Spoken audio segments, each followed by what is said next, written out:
welcome back. This is AAQ Unit 3 website development. And for this one, we're going to be focusing on P4 and M4, which is asset management. Asset management is a process of finding, saving, and pairing all the media for your website. It involves making a clear list of every image, every video, and every icon you plan to use. This keeps you organized and ensures your site looks professional because you have saved and told people where you saved and what you've done with the assets that you have. You must create a table that lists every single file you used on your website. So your custom logo, your gaming photos, your anime clips, and your tech news images. The table proves that you have tracked every piece of content from start to finish. So every single image that you plan to use. Copyright. This is very, very important because you are students. Copyright is not going to be as stringent, but if you can, where you can, you need to use copyright-free stuff so that you can meet all the criteria really nicely. Every asset, you must record the exact website URL where you found it. So if you're going to use some information, say where you found it. If you're going to use an image, say where you found it. If you're going to use a video, say where you got it from. You need to check the permissions to see if the file is free to use, like Creative Commons. So simply put, when I make my YouTube videos, my thumbnails, this PowerPoint, I go to Google and I type in, for example, this page here, copyright logo, and I go to a website called Flat Icon. And what it does, it allows me to use those images for free without any issues whatsoever. Please ensure that the images that you are using are free. This keeps your project legal and follows the client's instructions on referencing. File details. Your table needs to show the original file type such as JPEG, PNG, or MP4. You must also write down the original file size before you make any changes. This will show a before snapshot so you can show how you improve the file later on. So for example, let's say you made a logo and you did a really high quality logo like I normally do. When I'm making a logo, I do it in the highest possible quality. For example, 4,000 pixels by 4,000 pixels is massive overkill, and I know that. But when I'm going to use that logo for like a website or someone's work, I always compress it down to like a PNG, and I always make it no more than about 500 kilobytes. So that's half a megabyte. So you need to know if you're going to use an image, what the original file size of the image was when you saved it. And then when you compress it, there are free compression tools on Windows. You could open in Photos and reduce the quality, then export it. You need to know the file size before and the file size after you've done the compression.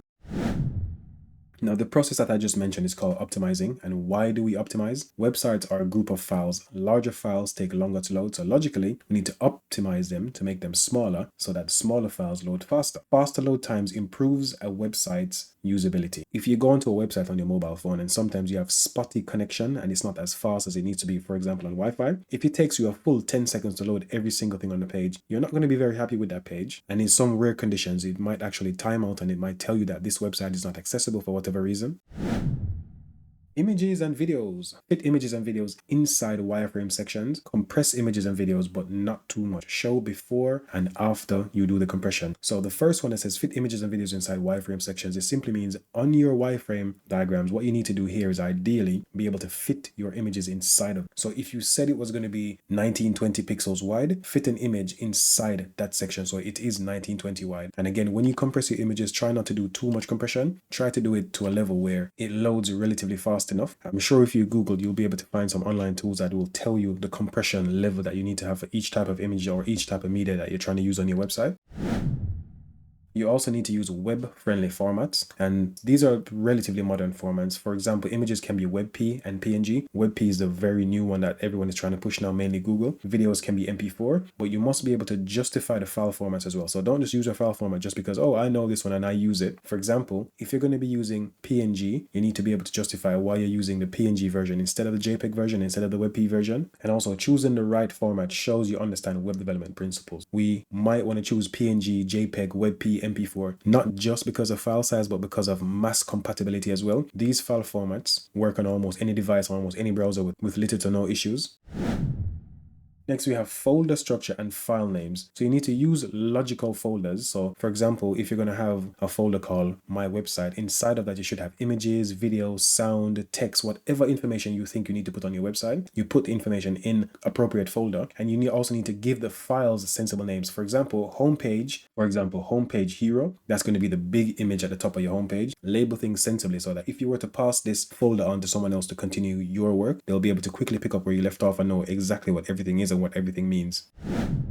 The thing that you're going to want to use to record all of this is called a resource table. I have made a template. It is not by any means the right way, the correct way, the best way. This is just my way. I've intentionally left stuff off as well because not everyone is going to have the same resource table. The headings that I have in my columns are going to be completely different from yours depending on what you're doing. But this is like a general layout that is a good starting point. So on the left here, I've got asset name. These are going to be the names of the things you're going to be using. Next, I have source or URL. So whatever website you got it from. Permission, whether it's open source, whether you can use it, whether it's locked behind copyright or whatever it is, you need to state that here as well. Next, I've got original details. So type and size. If you downloaded an original image as JPEG and the file size was, let's say, 2 megabytes, but then you remove the background somehow, then you compressed it down and you made it a PNG, this is where you would add all that information. The optimization method could be, for example, for an image, you could say, I exported it using a lower resolution. For a video, you could say, I reduced the bitrate to make the video file size smaller. And the folder path is going to be where you currently have this asset saved. And again, if you have an images folder, a video folder, a sound folder, a text folder, you just simply put the link of that folder in here. Please, please, please keep in mind, this is not a rigid format, and that's what the next thing tries to highlight. You must edit the template. Add or remove sections from the template to suit you and your needs. You could add an audio section, for example. You could add an optimization method. This does not have to be a table. It can be a mini paragraph section as well, where you could have the asset as the main heading, and then under that you could mention all the things. So original file size, what you did to compress it, what the file size is now, where you're going to be using it, the file path. You could do that instead, and I think that might work best for most people, especially if you're making a website with a lot of media on there. Whereas a table like this would probably be really good if you don't have that